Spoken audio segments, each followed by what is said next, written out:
Let's go behind the mask. Welcome back to another edition of Behind the Mask.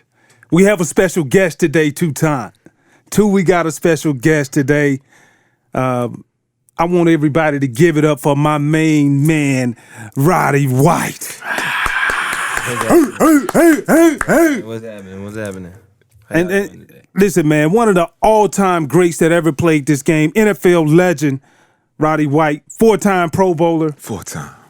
All-Pro. All-Pro. Player of the month. Of the month. Player of the week. Of the week. He's a badass. Roddy, thanks for coming, man. Man, appreciate y'all. Welcome to the Behind the Mask podcast. I see. Here on the Behind the Mask podcast, there's only one rule. There are no rules. At all. So we're going to go in, man.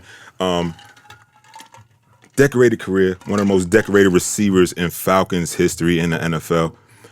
We just going to get straight to it, man. Talk about some of the highs and lows of your career and some of the things you've been doing since you've been out the league, man. From starting, it was a rough start, coming in.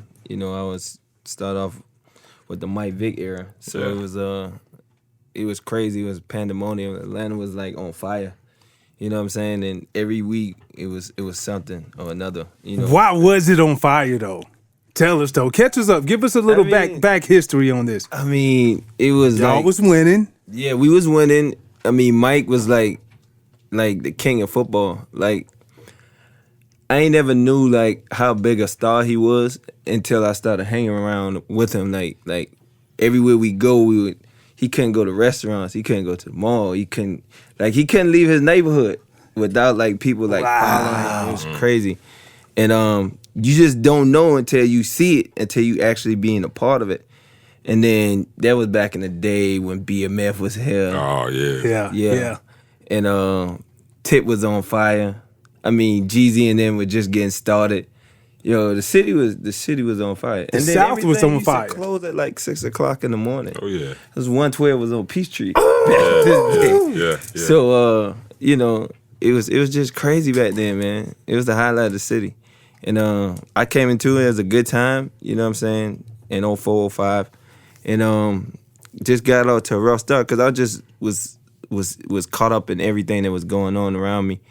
Not really like dialed into football and stuff like that. But Atlanta could do that to you. It can definitely do that to you. But how did you find a way to have that balance? You know what I'm saying? Being a young father in the NFL, knowing you have to train. We all worked with the same trainer, Tony Villani, back at XP. But shout out to Tony Villani. And me and Spice, we were with the older guys that would knock out our workouts a little bit earlier. So I was in there too early. Partying, coming from the 112s, coming from the clubs, but you still was in there. Smelling like Crown Apple. You know what I'm saying? But you y'all was in there too early. No, they didn't have Crown Apple back then.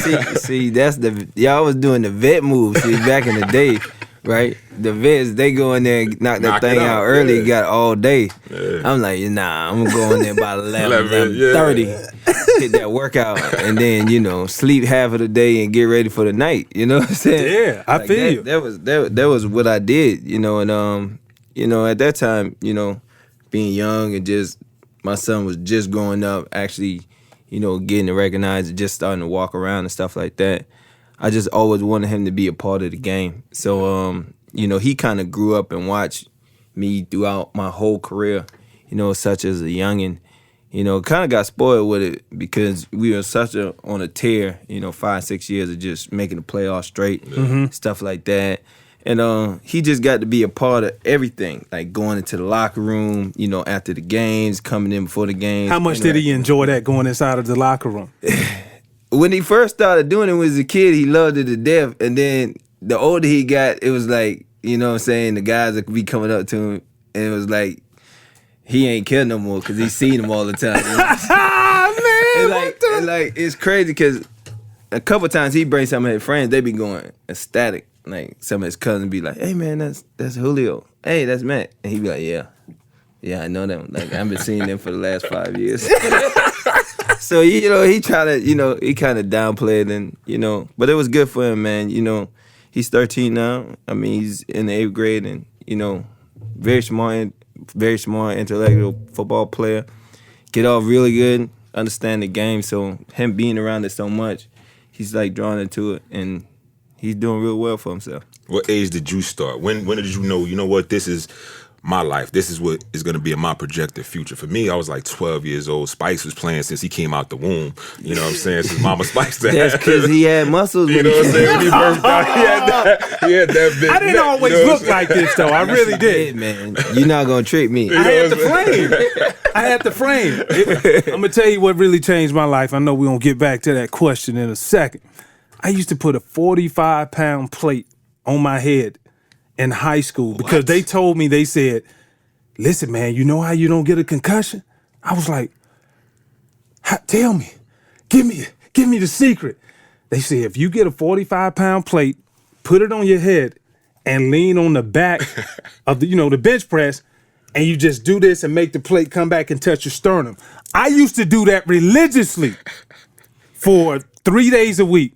No lie, man. I didn't even realize when I got to college, and Terry Bowden, I went to sign with Auburn, he was like, hey, Takeo, that's how he used to talk.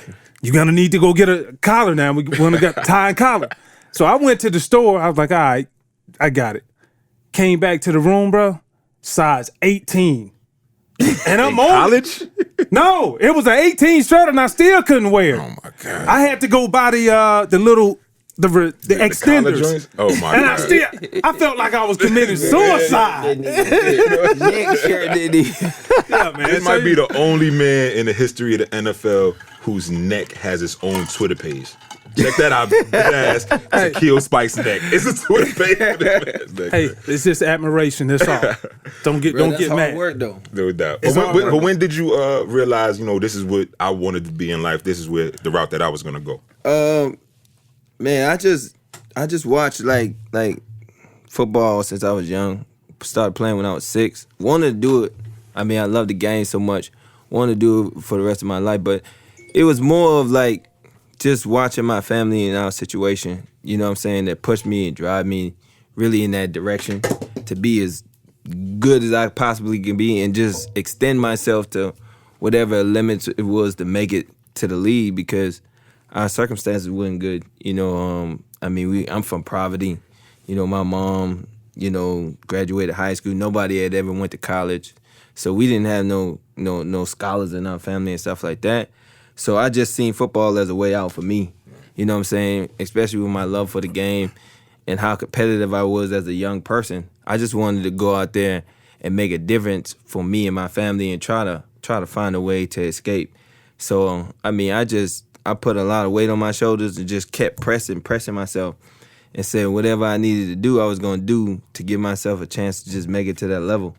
But, I mean, when you grow up like that, man, it's like you can't simulate desperation. I always tell people that, you know what I'm saying? Especially with my kids, it's like they growing up totally different from how I was. And me trying to motivate them is a whole lot different than how I was motivated. Waking up, watching my mama work 2 jobs, still not being able to pay bills, having to go over my grandma's house so she could watch me because we couldn't, do daycare services and stuff like that, and staying in a, 1-bedroom house with 5 people. You know what I'm saying? Like, stuff like that will make you do things that your body thought it couldn't even do, to try to get to the next level. So that was always my goal, is to keep trying to push myself so I could make it to the next level because I felt like that was the only way we were going to make it. That was the only chance that we had. Mm-hmm. So when you talk about the next level coming out of high school, Charleston, South Carolina, is UAB. Yeah. So, take me through that. Well, the process for me was hard because it was difficult because coming out of high school, I mean, I was in the top 100 wide receivers coming out of the nation. You know what I'm saying? All that stuff. And that was really before they actually had all this internet. Yeah. How many stars did you have? Listen, man, I don't They even had no stars. You old as hell now. That goes to show you. This is how bad it was. You know, how, like now you could just get in there, you just research people's stars, all that stuff, bro. You had to go to a magazine. They had like upcoming players, like in the region, like southeastern region, like north. Like that's how it was back then. So you be looking at it like, yo, I'm in the magazine. Like, and I don't even know how many people see that magazine. Right. You know what I'm saying? So it was difficult, you know what I'm saying? Because I wanted to go to a big university and I was getting offers, but I couldn't, well, I ain't really did shit in school when I was in school, you know what I'm saying? And I kind of like just breezed my way through school until one day my coach sat me down in high school. He was like, hey man, you know that you're going to have an opportunity to play in college. You know what I'm saying? I'm like, man, you know what I'm saying? You really think about it, but you ain't really thinking about it like that. You know what I'm saying? But I'm a junior now. So I breezed through my junior season. I've started getting recruited. Like, to this day, like the coach from LSU, he ended up being a wide receiver coach for the Dallas Cowboys and everything. Man, he came down there. I remember his name, Stanley. He came down there every day. I mean, like every weekend in South Carolina. I was like, I want you to come to LSU. I want you to come. You just got to concentrate on passing the SAT. You got to concentrate on passing the SAT. And I was like, yeah, I'm going to get it. Not knowing, like I ain't know it was that hard, but when they went through my grades and stuff like that, because I made C's, you know, B's, but in all my core classes, it was just C's, you know what I'm saying? Because I was just getting through. So now they was like, hey, man, you got to make it like an 8. You got to make it like a 960 on the SAT. I'm like, why I got to make it 960? Everybody else got to make it 820. Well, everybody else got B's and A's. So the GPA caught up with you. GPA caught up with me. And at that moment, you know what I'm saying, I ain't know it was going to be like that for me. You know what I'm saying? I'm going on visits to like NC State, South Carolina, you know what I'm saying? And I'm like having a good time. I'm like, I'm gonna sign with one of these guys. But then what ended up happening is I couldn't pass the test. Like I'm taking it. I might have took this test like literally 15 times, yo. And like my mama spending money she ain't even got, taking us into debt. I'm getting all these training classes. And it was expensive. It was expensive. But my coach from high school, he went to Clemson, and Clemson had an O-line coach, Coach Vanderhayden, and he was at UAB at the time. And Coach sent him my tape. He was like, hey, man, listen, if everything don't fall through for this guy, listen, we gonna send him to you. So he looked at the tape, was like, I want him now. Can we sign him tomorrow? So I ended up going to UAB on a visit, and they locked you in. Just going there and hanging out. They rolled out the red carpet for you, huh? Yeah, and Coach Vanderhayden was like, we really, really want you. Don't worry. If you don't pass the test, you can always come here. Because back in the day, they used to do Prop 48. Right. Yep. So you could just go to school. First year, it was like a red shirt year. You just work on your grades and stuff like that. So I just started, I was like, okay. So what I did was I kept taking the test, and I told UAB I was coming. But in all actuality, I didn't want to go. But I was hoping I passed the test before leverage. I was hoping I passed the test before signing day, so that I could go to the university I wanted to go to, which was NC State. But I ended up not passing, you know. So signing day went by, and then I ended up passing the test like late July, actually, and that's when my mom she started calling back all the universities like, hey, he eligible now. And they was like, well, we already gave all the scholarships away. We could wait till next year or he can go to JUCO. And I'm like, I ain't going to JUCO. I ain't taking that route. I know that JUCO was a hard route, man. So we called Coach Vandy. He was like, yep, we still got your scholarship. Boom. Boom. So I went to UAB. Nice. You went to UAB, wreck ship. Yeah, did your thing. First round pick of the Falcons. What was that I've made it moment? I mean, for me, you got the rookie hazings and everything. You know, you got the vets. They either gonna embrace you or they feel like, you know what? Nah, we got this first round pick in here. He got some money, so we gonna make him spend that $10,000 for the rookie dinner. What was that I made it to the league moment for you? That actually made it to the league moment was before I even got there, yo. When I got drafted, bro, we had a barbecue in my front yard. Like we used to live in a trailer back then. So we got a barbecue on the block. Not that double wide though. Yeah, the double wide jump. Yeah, you know what I'm saying? We had a little block party. Everybody in the hood was there. What food did y'all have at the block party? Man, we had everything: ribs, greens, chicken, hamburgers. Man, we had everything. That's that Southern cookout, baby. They don't know about that South thing like went that. To about 3-4 in the morning. We had so much free liquor. I ain't even know how they even got it. I don't even know who paid for it. But it was in there. And man, I was just chilling, man. And then, as a matter of fact, on draft day, I was like, man, I ain't gonna get picked till after 10, somewhere around there. So I was like, man, I'm just gonna leave. So I went down to my baseball coach house, just sat there for the first 10 picks, just chilling, just talking to him about it. And I left there, went back home, and I started getting calls. Baltimore called me, Dallas called me, Philly called me, and I was like, yeah, like, what's up, though? Y'all gonna draft me? Like, they called me, yeah, man, we gonna see if we get any trades, blah, blah, blah. And then they started picking guys before me, like 5 wideouts went before me. I was just pissed at this point. You know what I'm saying? Like, everybody always say, like, you supposed to be happy when you get drafted. You don't be happy when you see people going up the board before you. Why though? Why though? Because, like, people like, why you mad? Because I felt the same way. You know what I mean? I was fortunate enough to go at 13. But I was like, man, this guy's a bum. Yeah, like you be mad because you know guys ain't gonna be as good as you in the league. Right. So I was kind of upset. But I knew the Falcons were picking me because they was just telling me, they was like, yo, if we get to pick 27, you there, we taking you. Wow. So you already kind of knew that coming in. I already knew they was taking me. They was like, listen, we taking you regardless of the situation. We taking you at 27 if you there. So when pick 27 came, he was like, we taking. And they picked me, and I was like, that was the best phone call I ever had. You know, Coach Moore called me on the phone. He said, hey, man, what you doing? I said, man, I'm chilling. He said, all right, well, you about to be a Falcon. And he hung up the phone. Nice. And then the pick came in. And I was like, and I just looking at my mom, and she just crying, man. Yeah. And that shit was like, my whole face just started. I just turned into, I was like, damn, we made it. We finally made it. We made it. But let me ask you this, though. Now you fast forward. Like, when you walk into the locker room, we all remember the first time you see the helmet. The first time you see the helmet with the logo on it in training camp. And how good did you know? All right, let me put this out there.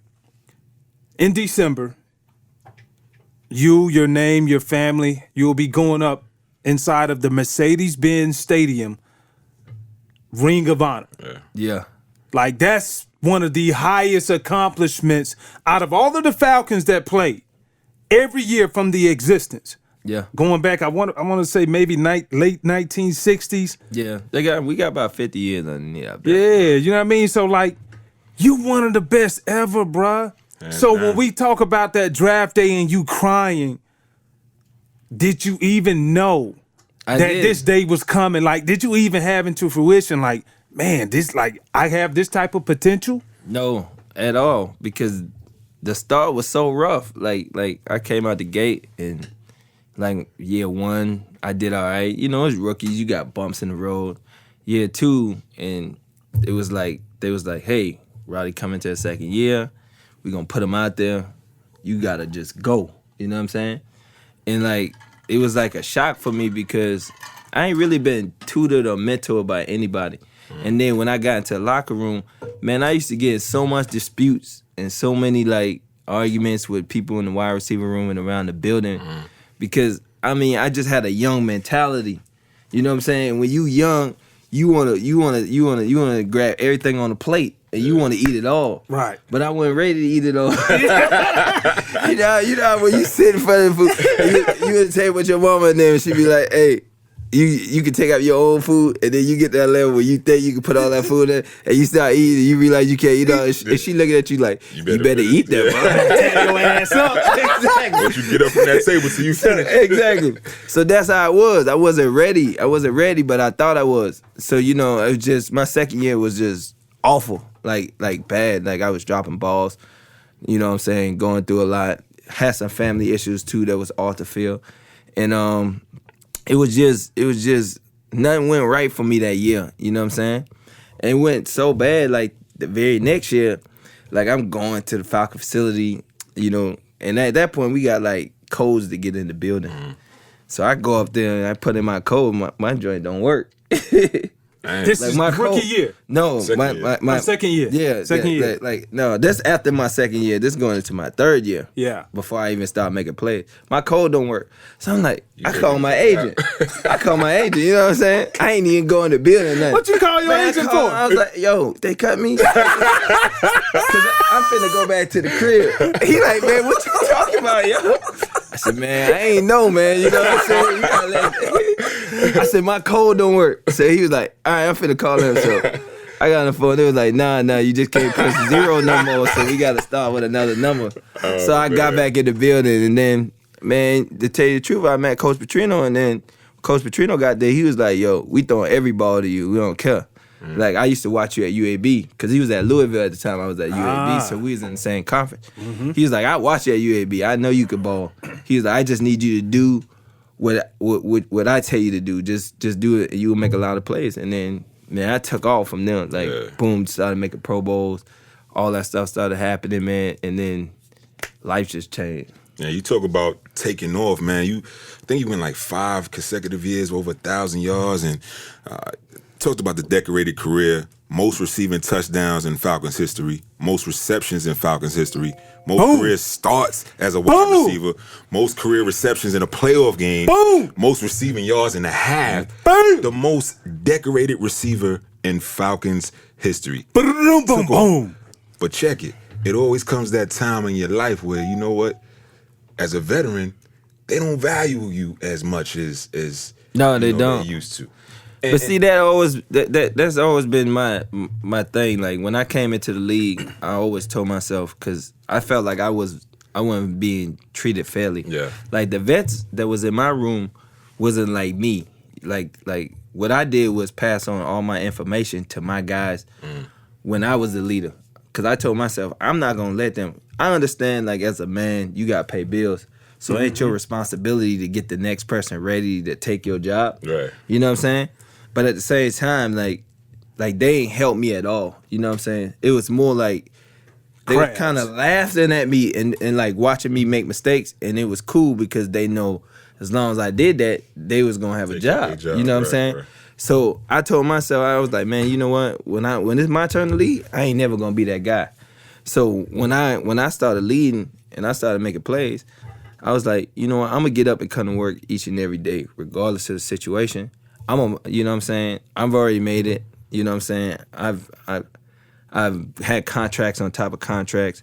I said, but I'm gonna pass everything that I got on to everybody in the room to make sure we at our best, because I feel like that's the only way we can win as a team. Yeah. If everybody is at their best, then we got an opportunity to win. But if you watching this guy screw stuff up, it's only gonna come back on the team. It ain't gonna hurt him. He run the wrong route and Matt throw an interception. That's on me for not letting him know, you know what I'm saying, where he need to be at and stuff like that. So I just passed on my knowledge to all my guys, from Who to Terry to, you know what I'm saying, to who was there, James. I mean, everybody, man. Like B-Fan. Yeah, B-Fan. Like, everybody. I mean, they got the best of me. I just gave out everything, all my information. Because, like, the best thing that happened, when we even got Devin Hester and stuff like that, and his ability to make plays, I took plays off, like, out the game. I was like, no, Dave, you go run that. You know what I'm saying? And do stuff like that.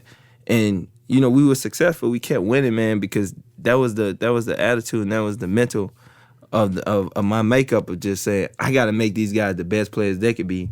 You know what I'm saying? And I'm just going to come over. I know what I could do, so I'm going to go out there when it's my time. I'm going to do me. Very noble of you. And you talk about being able to give back to the guys that come after you. I've always watched that big-time long Falcons fan. If anybody, I'm a Falcons fan and a Buffalo fan, just from what we were crazy, fed though. watching I'm a TV. Buffalo Bills fan, though. Probably because they showed them on TV in the That's South it, all the time. that's it. I'm telling you. Listen, That's what that's it the is. truth, man. Buffalo came on 1 o'clock every Sunday, dog. Every Sunday, bruh. Every Sunday. You ain't had no choice. You know what I'm saying? Two, I know you can't Yeah, relate not in because New you York. from New Yeah, York, yeah, man. it was- You y'all from New was- York, y'all man. watching Jets and Yeah, Giants. just Giants, you know what I'm Bruh, saying? there's no lie. Every Sunday, Buffalo was playing. That's what's up, yo. Every Sunday. Jim Kelly, Darren Thomas, Andre Reed, Biscuit. Man, every Sunday. Go ahead, sir. No, I wanted to ask you this, though. It's like, I just really forgot what the hell I was about to say. Nah, I'm just joking with you. I know you was laughing. I just wanted you to laugh anyway. No, but I wanted to know, like, you passing it on. And you talked about giving it to who? So many years, you're the face. You're one of the faces of the Atlanta Falcons. And they come up and they draft Julio Jones. Take us inside of your mind thought, very unselfish, but he is the next coming because, listen, as much as we want to know, like, listen, I dominate this game and can't nobody stop me, but Father Time is undefeated. Oh, So, yeah. like, take us through that process of knowing I got a young pup coming in, how can I help raise him or choose not to raise him? Yeah, but that was my whole thing. I was like, when we first drafted Julio, I was like, everybody was like, man, he coming to take Roddy's spot. I'm like, man, listen, this football, y'all do know like 2 wide receivers on the field at all times. Thank you. Like, what are y'all talking about? And I'm like, well, everybody was like, you know, this gonna happen, this gonna happen, this gonna happen. I'm like, I'm not concerned. I said, y'all must not watch football. Y'all don't watch the Colts. They got Marvin Harrison. Yeah. They got Reggie Wayne. Yep. You know what I'm saying? You watch the Rams back in the day. They had Torrey Holt, Isaac Bruce. Yeah. You know what I'm saying? Like I'm King, watching. yeah, You know what I'm more. saying? I'm watching football, so I understand. You know what's going on. You know what I'm saying? It's gonna come a time where it's his time to be the man. You know what I'm saying? But at this point, it's my time to show him how to be the man. Yeah. Yes, To sir. groom him to be the man. You And know what I'm not saying? even feel intimidated about what you At can all. offer. You know what I'm saying? I always tell people, I say, before Julio got there, I used to go through season, bro. It is the hardest 1,400 yards I ever catch for in my life. I said, y'all ever know how it is for somebody to game plan for you each and every week and you got to beat double teams and all this every week? And you're the for only one. 16 games. Outside of Crump. You know what I'm saying? I said, man, when he got there, man, life was so easy on the other side. It's the easiest 1,300 yards I ever caught. I tell people that all the time. Did I catch like 100 balls? No, but I caught 90. You know what I'm saying? And the same results was happening, you know? Double-digit touchdowns and 1,300 yards. I was like, I'm having a good season. He succeeding. I'm succeeding. We both succeeding. You know? It was good. It was good. That's a selfless attitude. This new NFL though, I mean, the receivers they want trades, they want the ball. You know, from that old Keyshawn Johnson era, give me the damn ball. You not like that. Nah. But this new NFL, these guys they want the ball or they want to trade it, they want out. So, you know what I mean? What do you think about that? How, is this just a different generation? Like, It's different because everybody want to be, they want to have a brand. They want to. It ain't about like the environment no more. It used to be about, all right, you got to build yourself into being somebody, and then people understand who you are as a football player. Now it's all about your brand and what you could create for yourself. So everybody trying to create that environment on whatever team it is. They don't care if they go wherever. They could be, the team could be awful. Just get me here so I could catch the most balls, so everybody could know who I am, so I could put my brand out there. But it was never that for me because I ain't care about none of that. I was trying to win a Super Bowl. Damn right. You know what I'm that's saying? when you become legendary. Exactly. I mean, don't nobody care if you catch for 1,000 yards for 10 straight years and you ain't won nothing because they don't pay attention to that. You know what I'm saying? You got to win something for everybody to be on board with you. And that was my whole goal at the end of the day. I was like, Roddy, why you play this game? You know what I'm saying? Especially after year 8. I'm like, why you playing this game? Only to win because you got money. You know what I'm saying? Your family and everything straight. You know what I'm saying? Everything going good. You healthy. What else is it to do but win? So whatever it was going to take me to win, that's what I'm willing to do. All right, so listen, man, this is the part to where I want to let everybody know because people always ask when you retire, what are you doing now? Like, what's going on now? I know you went into, we look at it as the cannabis industry, Yeah. in particular with the CBD in your line. What is your line that you've established and tell us more? Like, how can we support you? It's called Lifeline. You can go to lifeline/cbd.com. I mean, we got everything. We've been doing it for about 3 years now. Me and my other 3 business partners started off our venture into like grow houses out there in Colorado. So we established that, and then we just jumped into the CBD world because it was a lot more profitable. it's wildfire right now. Yeah. It's everywhere. And it takes all the THC out of the marijuana, so you literally going through a phase from bringing it from cannabis to literally pushing it through machines to where you get it to an oil, to where you separate the THC from CBD, which is all natural. And it helps you in every department, pain, well-being, kind of calms you down, nerves and things like that. So it's like the new wave. Instead of taking, pain medications and pain pills and stuff like that, it's a more natural, more relaxed feeling. And it don't get you high. A lot of people like... That's disappointing to a lot of people. I know, that's what I'm saying. A lot of people like, yo, I don't want that. I say, but it's going to make you feel remarkable. That's the difference. Yeah. You know what I'm saying? You don't get that high feeling with it. But you feel remarkable. You just feel better, yeah. When you taking it. So, I mean, since I retired, I take it, especially when I get these aches and pains playing in these youth basketball tournaments and stuff like that. I'm out here in these church leagues trying to act like I'm MJ. Shooting fadeaways. But, you know what I'm saying? Especially, for us, played, 10 plus years or been in the league for a minute. You know what I'm saying? You're going to need this to get you through sometime. So, from time to time, especially, man, when I go on vacation, I leave my bed and I got to sleep in these hotel beds and stuff like that. I gotta bring that thing with me, because what if I the hell don't, you talking about? It's rough days ahead of me. But we got everything from gummies to bath bombs to Bath bombs? Yeah, to that, blunts, everything, man. We got everything online. Everything. Listen. This is right on my alley right now, and if everybody, and you tell the truth. For everybody watching, I'm. This is not my normal posture. I'm slumped over because my back is on fire right now. And this is my. I should have brought you something, man. You should have, bro. This is my 2 cents. If I can get away from these opioids because they're not working, these pain pills. On the last podcast, Spikes and I talked about it. The T shots they gave us every week before the game. The Toradol shots, and how the lingering effect happens when you get to your 40s and things start to happen. Oh yeah, man, my back is on fire right now. So what's the difference between the CBD oil and Lifeline and this stuff that I used to take that clearly ain't working? Well, the difference between taking a medication and taking something that's natural, that's from the earth, that God invented us to take, you know what I'm saying? It's like when we take opioids, they put everything in it just to manage you through processes of games and stuff like that. But it don't do nothing to help your body rebuild and recover and things like that. At the end of the day, it's just a management so you could get through that point. Yeah. Like a masking agent, huh? Exactly. But with CBD, it's doing a lot more for you naturally and building up your immune system and building up, you know what I'm saying, the things that you need in your body to process and make your body feel like so much better, you know what I'm saying, because of all the natural elements that come with it. So that's what we going into, that's what we kind of dipping into. And it's been working. It's been working for me because, man, my back been jacked up just like yours.